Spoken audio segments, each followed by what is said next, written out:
सबसे पहले हम गोश्त को धो के साफ़ करके कट लगा देंगे।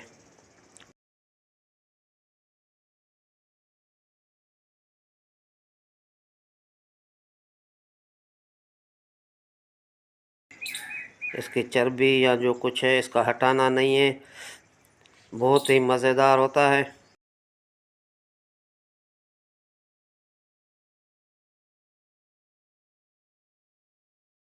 दोस्तों इसमें हम क्या शामिल करेंगे मैं आपको बता देता हूँ, बहुत ही आसान है। नमक 1 चम्मच, 8-10 हरी मिर्ची, काली मिर्ची 1 चम्मच, लहसुन पाउडर 1 चम्मच, धनिया और गरम मसाला मिक्स पाउडर 2-2 चम्मच। तो दोस्तों अब हम इसमें ये सब मसाले शामिल कर देंगे। इसको इस तरीके से मिक्स कर देना है। आप चाहें तो इसको नींबू का जूस दे सकते हैं, हमने नींबू का जूस नहीं दिया है।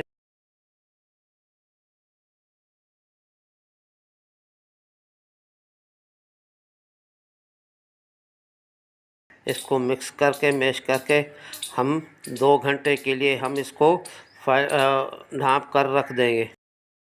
हम इसको 2 घंटे के लिए ढाँप के रख देंगे रूम टेम्परेचर में। दोस्तों 2 घंटे हो गए हैं, तो अब हम इसको खोल के ये आप देख लें, अभी इसने पानी छोड़ना शुरू कर दिया था 2 घंटे के बाद।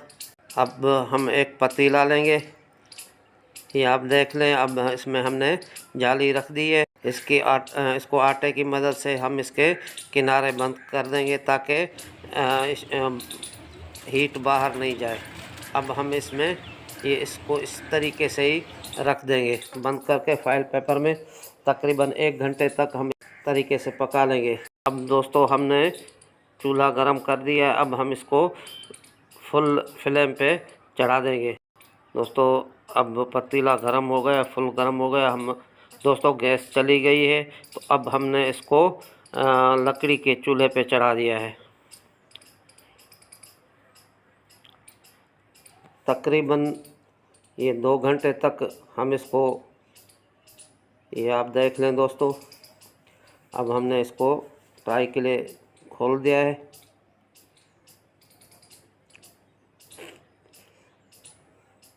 माशाअल्लाह, बिस्मिल्लाह, अल्हम्दुलिल्लाह, अल्हम्दुलिल्लाह, ज़बरदस्त। दोस्तों अब हम थोड़ा सा घी गरम करके हम इसके ऊपर डाल देंगे। अब हम इसको निकाल देंगे।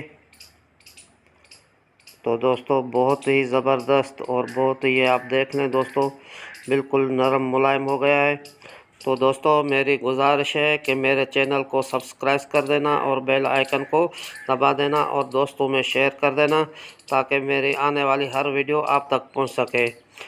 तो दोस्तों मिलते हैं किसी नई और वीडियो में, तब तक के लिए अल्लाह निगहबान।